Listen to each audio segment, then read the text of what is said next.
Hi everyone, welcome to our channel.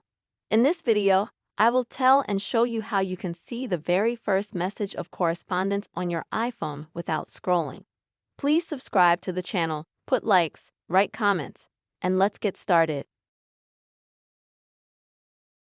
So, to do this, we're going to need to go into the messaging app. And let's say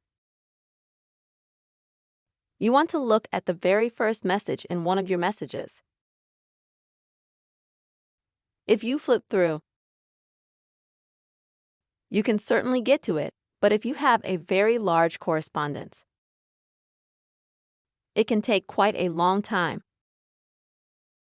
So there is one elementary method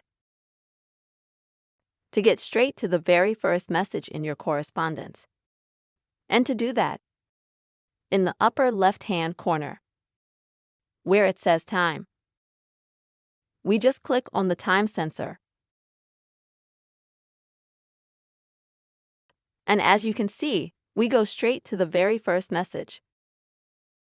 And that's how simple it is. You and I can see the first message in the note on the iPhone without scrolling, just by clicking on the time sensor. I hope this video was helpful for you. Be sure to put your likes, write comments, and subscribe to the channel.